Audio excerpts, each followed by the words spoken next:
नमस्कार, मी भार्गवी. तिरंगा न्यूज मध्ये आपले मनपूर्वक स्वागत. आता पाहूया आजच्याच काही ठळक घडामोडी. बेलापूर गावात एकाच रात्रीतून 2 ठिकाणी चोरी. बेलापूर गावातील रिक्षा स्टँड वरील असलेल्या 9 रिक्षांच्या बॅटरी चोरट्यांनी चक्क कट करून घेऊन गेलेत. तर रामगड मधून 2 बॅटरी अशा 11 बॅटरी चोरी झाल्याविषयी रिक्षा चालकांनी हळहळ व्यक्त करत आमच्या प्रतिनिधीजवळ आपल्या भावना मांडल्या. मागे देखील अशाच प्रकारे 6 बॅटरींची चोरी झाली होती.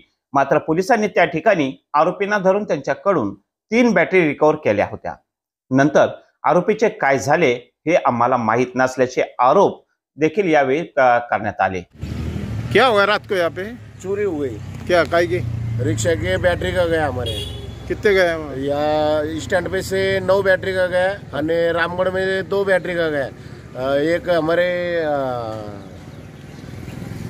मुख्तार शेख की गई और एक भैया शेख की गई रामगढ़ में से। इसके पहले भी ऐसे हो गया था तो हमने कंप्लेंट उस रित सिर दिए थे, उसमें से उन्होंने पकड़े थे उसको, चोर को भी।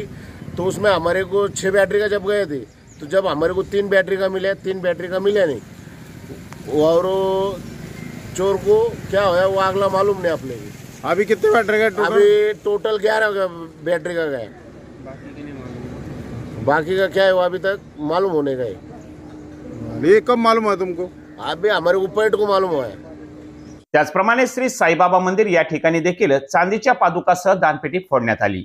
या ठिकाणी खिडकी तोडून मंदिरात जाण्याचा प्रयत्न केला, मात्र तो फसला. नंतर मुख्य दरवाजा तोडून चोरट्याने आत प्रवेश करून दानपेटी काढली व शेजारील परिसरात नेऊन दानपेटी फोडून त्यातील रोख रक्कम घेऊन गेले व चिल्लर त्याच ठिकाणी सोडून दिली असल्याची माहिती मंदिराचे विश्वस्त यांनी दिली. मागे देखील असाच प्रकारची घटना घडलेली असल्याचे सांगितले. रात्री आपल्या सर्वांचे श्रद्धास्थान असलेले बेलापूरतील साईबाबा मंदिरामध्ये काही चोरट्यांनी मुख्य दरवाजाचे दोन्ही कुलूप तोडून तिथे जे 8 वर्षापूर्वी आम्ही साईबाबाच्या पादुका आहे त्या पादुका करता त्यांनी तिथं चांदीच्या पादुका बसून आल्या होत्या. पादुकावरती चांदीचा पादुका बसून आल्या होत्या. तर काही चोरट्यांनी त्या चांदीच्या पादुका रात्री चोरून नेल्या, उकळून त्या चोरून नेल्या, दोन्ही कुलपं तोडून. तसेच मुख्य मंदिरामधली दानपेटी जी आहे तर ती उचलून नेऊन मागे संडास बाथरूमजवळ नेऊन त्यांनी ती फोडली व त्यातली सुद्धा रोख रक्कम चोरट्यांनी चोरून नेलेली आहे. काल रात्री आम्ही सर्व ट्रस्टी इथं आता आलो आहेत.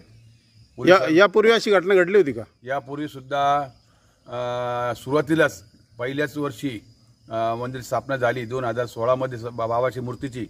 त्यावेळेस पण 2016-17 मध्ये अशी घटना घडली होती. म्हणजे दानपेटी चोरली होती. त्यावेळेस फक्त दानपेटी चोरीत नेऊन मागे शेतामध्ये नेऊन ती फोडण्याचा प्रयत्न केला होता, परंतु ती फुटली गेली नव्हती. परंतु यावेळेस मात्र चोरट्यांनी दानपेटी फोडून त्यातली रोख रक्कम नेलेली आहे. तसेच साईबाबाच्या चांदूच्या पादुका पण चोरीस गेलेल्या आहेत. तरी आम्ही आता पोलिसांना कळवलेलं आहे. आता पोलिसांसमोर मोठे चॅलेंज उभे राहिले आहे. सदर घटना दोन्ही घटनांच्या बरोबर 2दा घडल्याचे समजते. यावर पोलीस किती लवकर ऍक्शन घेणार याकडे सर्वांचे लक्ष लागून आहे. तिरंगा न्यूज साठी देवीदास देसाई, बेलापूर. अशाच नवनवीन घडामोडी पाहण्याकरिता आपल्या तिरंगा न्यूज YouTube चॅनलला लाईक करा, सबस्क्राईब करा, तसेच अनेकांना ग्रुपमध्ये फॉरवर्ड करा व आपल्या परिसरातील विविध घडामोडी दाखवण्यासाठी आजच संपर्क करा. 9665 44 88 98.